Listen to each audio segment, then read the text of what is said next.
Halo, berjumpa kembali ya di channel YouTube Media Pembelajaran, yang dimana channel ini berisi tentang video-video pembelajaran yang menyenangkan dan mudah dimengerti.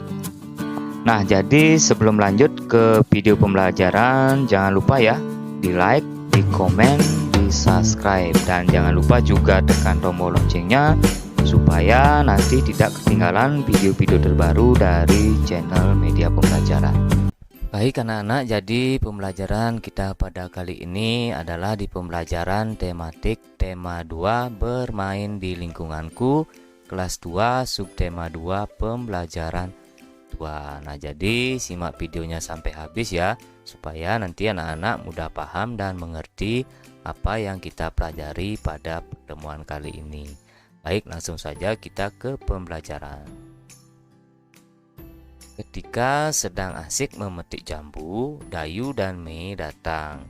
Mereka bergabung bersama Benny dan teman-teman. Mereka memakan jambu bersama-sama. Setelah itu mereka bermain lingkaran simpai. Nah, ini mereka sedang bermain ya anak-anak, bermain lingkaran simpai. Nah, simpai ini bisa digunakan di dalam bermain dan bisa digunakan di dalam berolahraga. Nah, di sini Bapak akan menjelaskan cara bermain lingkaran simpai. Yang pertama, siswa dibagi menjadi beberapa kelompok yang jumlahnya sama banyak. Misalnya di dalam satu kelompok itu harus jumlahnya sama banyak. Misalnya 3 orang ya harus 3 orang, 4 orang ya harus 4 orang. Selanjutnya, masing-masing kelompok berdiri membentuk lingkaran. Nah, yang ini ya anak-anak, ini dikelompokkan, jumlah kelompoknya ini ada 3 orang. Mereka ini membentuk lingkaran. Setelah itu, salah seorang siswa memegang simpai dengan posisi simpai di atas kepala. Nah, anak-anak bisa perhatikan gambar yang ini ya. Nah, salah seorang siswa memegang simpai dengan posisi simpainya di atas kepala. Setelah itu, diberikan instruksi oleh guru, siswa yang memegang simpai memberikan simpainya kepada teman yang ada di sebelah kanan dengan meliukkan tubuh ke kanan. Nah, yang ini ya anak-anak, gambar yang pertama ini, pemegang simpai yang pertama ini ditaruh di atas kepala. Setelah itu, setelah diberikan instruksi oleh bapak atau ibu guru, maka yang pertama ini menyerahkan ke teman atau kelompoknya yang ada di sebelah kanan dengan meliukkan tubuhnya ke kanan.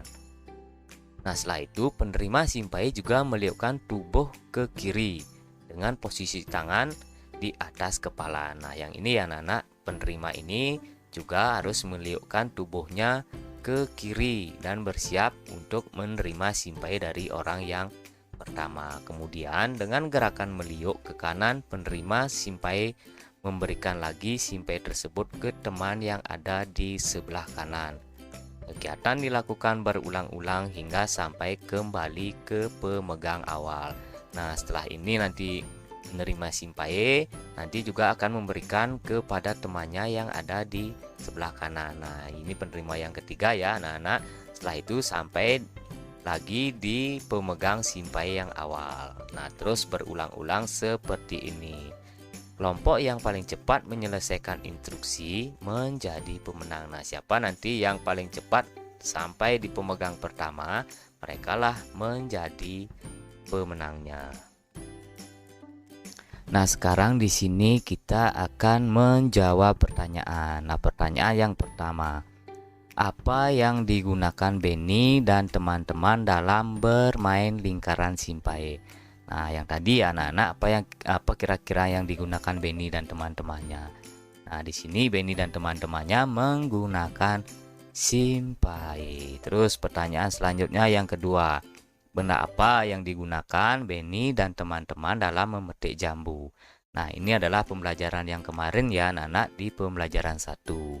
Nah, mungkin dari anak-anak masih ada yang ingat. Ya, betul sekali, benda yang digunakan Benny dalam memetik jambu adalah galah. Nah, galah ini adalah alat yang digunakan untuk memetik jambu. Bagaimana bentuk benda-benda tersebut? Nah, kira-kira bagaimana bentuk galah dan simpai itu? Nah, bentuknya simpai bentuknya lingkaran, galah bentuknya seperti tabung panjang atau seperti pipa ya anak-anak. Terus yang keempat, bagaimana wujud benda tersebut? Nah, kira-kira bagaimana wujud benda simpai dan galah itu? Nah, kemarin kita sudah ya belajar tentang wujud-wujud benda. Nah, wujud dari simpai dan galah itu, simpai dan galah termasuk benda padat. Nah, ingat ya anak-anak, wujud benda itu ada 3, ada benda padat, benda cair, dan benda gas. Benda padat banyak terdapat di sekitar kita. Benda padat mempunyai bentuk tetap. Ukuran benda padat juga tetap. Contoh benda padat adalah simpai. Jika dipindahkan dari meja ke lantai, bentuk dan ukuran simpai tidak akan berubah. Nah, ini wujud benda padat ya anak-anak. Walaupun dipindah-pindahkan tempatnya, maka bentuk dan ukurannya tidak akan pernah berubah. Jika simpai dipindahkan lagi ke lemari, nah tadi ke lantai, sekarang dipindahkan lagi ke lemari, bentuk dan ukuran simpai juga tidak akan berubah. Adapun dipindahkan ke berbagai tempat, bentuk dan ukuran benda padat akan selalu tetap. Nah, itu ya anak-anak, benda padat dipindah-pindahkan kemanapun, bentuk dan ukurannya tidak akan pernah berubah atau akan selalu tetap. Nah, sekarang di sini kita akan mau menjawab pertanyaan lagi sesuai dengan isi teks bacaan yang tadi. Baik, ke pertanyaan yang pertama. Bagaimana bentuk benda padat? Nah, kira-kira dari bacaan tadi bagaimana bentuk dari benda padat? Ya, betul sekali, bentuknya selalu tetap walaupun dipindah tempatnya. Terus pertanyaan yang kedua, bagaimana ukuran benda padat? Nah, kira-kira bagaimana ya anak-anak ukuran dari benda padat? Ya, betul, ukurannya selalu tetap walaupun dipindah tempat. Terus yang ketiga, apa yang terjadi jika sebuah buku dipindahkan dari dalam tas ke dalam lemari? Nah, anak-anak bisa coba ya, pindahkan bukunya dari dalam tas ke dalam lemari. Apa yang terjadi? Yang terjadi, tidak terjadi apa-apa karena bentuk dan ukuran buku tetap. Ya, betul sekali, karena buku adalah benda padat. Terus pertanyaan yang keempat, bagaimana bentuk buku tersebut setelah dipindahkan? Nah, kira-kira bagaimana anak-anak bentuknya setelah anak-anak pindahkan buku dari dalam tas ke lemari? Nah, bentuknya selalu tetap walaupun dipindahkan tempatnya. Sekarang apa simpulanmu? Nah, sekarang anak-anak apa kesimpulannya dari pertanyaan ini dan teks bacaan yang tadi? Nah, di sini Bapak bisa simpulkan, bentuknya dan ukuran benda padat selalu tetap walaupun dipindahkan tempatnya. Ini simpulannya ya. Nah, sekarang anak-anak amatilah benda-benda berikut di rumahmu. Manakah yang termasuk benda padat? Berikan tanda centang pada kolom yang sesuai. Nah, di sini Bapak punya nama-nama benda. Sekarang kita akan mengelompokkannya, mana benda padat dan mana yang bukan benda padat. Nah, yang pertama ada kursi. Nah, kursi ini termasuk benda padat atau bukan benda padat? Ya, betul sekali, kursi adalah termasuk ke benda padat. Setelah itu ada meja. Nah, meja ini juga termasuk benda padat. Nah, sekarang yang ketiga ada minyak. Kira-kira minyak ini benda padat atau bukan benda padat? Ya, betul sekali ya anak-anak, minyak ini bukan termasuk benda padat. Nah, minyak ini adalah benda cair. Setelah itu yang keempat ada vas bunga. Nah, vas bunga ini termasuk juga benda padat. Setelah itu yang kelima televisi. Nah, televisi ini termasuk benda padat atau bukan benda padat? Ya, televisi adalah termasuk ke benda padat. Coba anak-anak bisa pindahkan televisinya, apakah bentuk dan ukurannya berubah Tentu saja tidak ya anak-anak. Kalau tidak berarti itu adalah benda padat. Setelah itu yang keenam, ada air putih. Nah, air putih ini apakah termasuk benda padat atau bukan benda padat? Nah, air putih ini tidak termasuk benda padat ya, karena air putih ini adalah benda cair. Setelah itu yang ketujuh, ada piring. Nah, piring ini apakah benda padat atau bukan benda padat? Nah, dari anak-anak mungkin ada yang tahu. Ya, betul sekali, piring ini adalah termasuk benda padat. Nah, ketika dipindah-pindahkan tempatnya ya, piring tidak akan pernah berubah bentuk dan wujudnya. Setelah itu yang kedelapan, ada gelas. Nah, gelas ini juga termasuk benda padat. Terus yang kesembilan, ada sendok. Nah, sendok ini juga termasuk benda padat. Nah, setelah itu yang ke-10, yang terakhir, ada penggaris. Nah, penggaris ini benda padat atau bukan benda padat? Nah, penggaris ini adalah termasuk ke dalam benda padat. Pernahkah kamu bermain di rumah teman seperti yang dilakukan Benny? Bagaimana sikapmu ketika bermain di rumah teman? Nah, kira-kira bagaimana sikap anak-anak ketika bermain di rumah teman? Nah, saat bermain di rumah teman, sebaiknya mematuhi aturan-aturan yang ada di rumah temanmu. Ingat ya anak-anak, di setiap tempat itu pasti ada aturan-aturan yang berlaku yang harus anak-anak patuhi. Nah, di sini contoh peraturan ketika bermain di rumah teman. Pertama, meminta izin sebelum meminjam mainan. Nah, ini anak-anak wajib ya meminta izin sebelum anak-anak mengambil mainan teman. Setelah itu, ketika kita bermain tidak boleh curang. Selanjutnya, merapikan mainan setelah bermain. Nah, setelah anak-anak bermain, anak itu wajib merapikan mainan. Selanjutnya, tidak masuk kamar tanpa izin. Nah, ini tidak boleh ya anak-anak keluar masuk kamar orang itu tanpa meminta izin kepada pemilik kamar tersebut. Terus, yang kelima, masuk rumah teman dengan mengucapkan salam. Nah, sebelum anak-anak masuk ke dalam rumah, ada baiknya anak-anak mengucapkan salam kepada pemilik rumah. Selanjutnya yang keenam, bermain jangan lupa waktu. Nah, yang ini penting sekali ya anak-anak, ketika bermain jangan sampai lupa waktu. Selanjutnya, berpamitan kepada orang tua teman sebelum pulang ke rumah. Nah, ketika anak-anak mau pulang ke rumah, ada baiknya pamitan dulu kepada orang tua teman anak-anak di sana.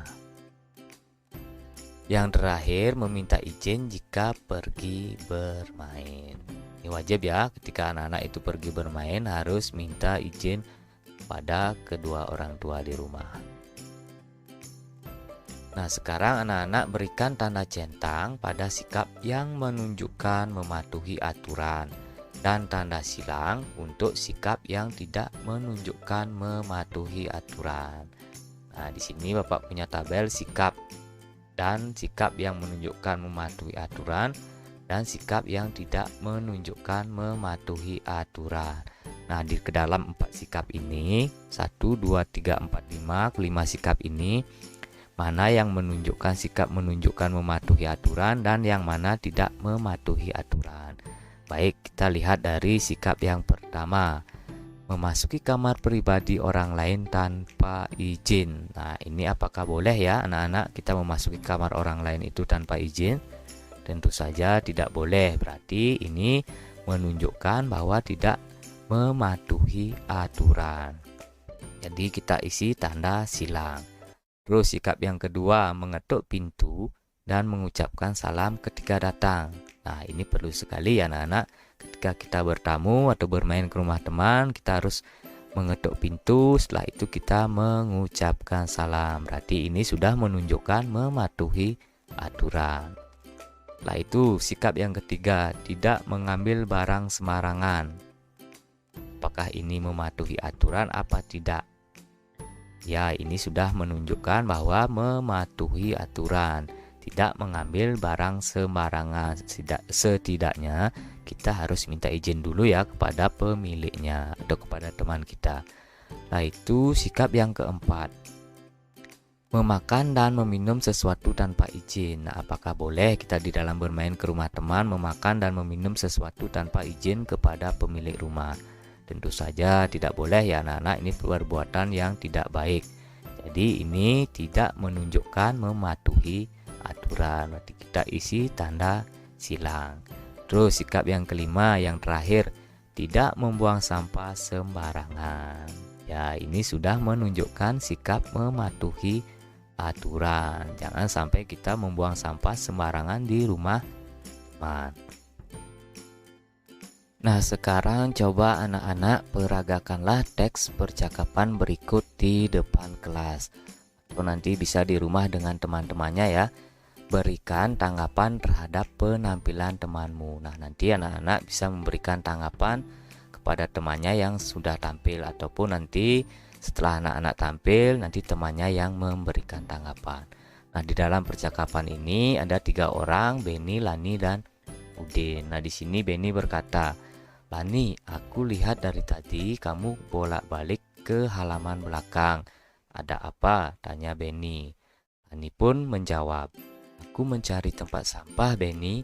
Aku mau membuang sampah makananku." Nah, Benny pun berkata, "Lebih baik langsung saja tanya ke Udin." Lani pun berkata, "Oh iya Udin." Lani memanggil Udin. Nah, Udin pun menjawab, "Iya Lani, ada apa?" Nah, Lani pun berkata, "Tempat sampahnya di mana Udin?" tanya Lani. "Aku mau membuang sampah makananku." Udin pun menjawab, "Oh, mana sampahnya? Biar aku bantu membuangnya ke tempat sampah." Ini pun berkata, "Wah, terima kasih banyak Udin."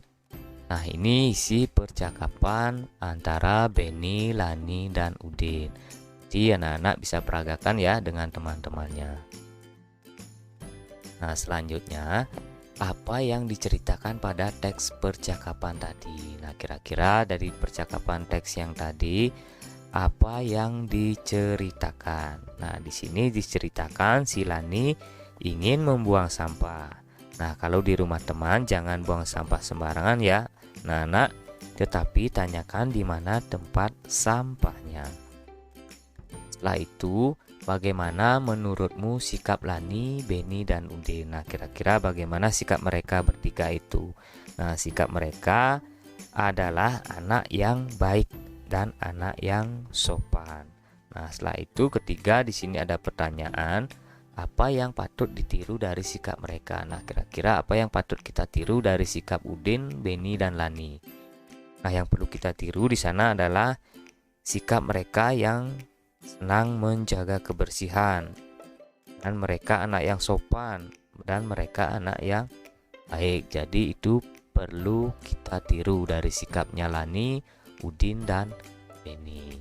Nah, jadi demikian ya anak-anak pembelajaran kita pada kali ini. Mudah-mudahan apa yang kita pelajari anak-anak bisa paham dan mengerti, dan sampai berjumpa ya di pembelajaran berikutnya di tema 2 subtema 2 pembelajaran 3. Nah, sebelum Bapak akhiri pembelajaran kita kali ini, jika video ini bermanfaat bisa dibagikan ya ke teman-teman yang lain, dan jangan lupa di like, di komen, dan di subscribe. Tekan juga tombol loncengnya supaya nanti tidak ketinggalan video-video terbaru dari channel Media Pembelajaran.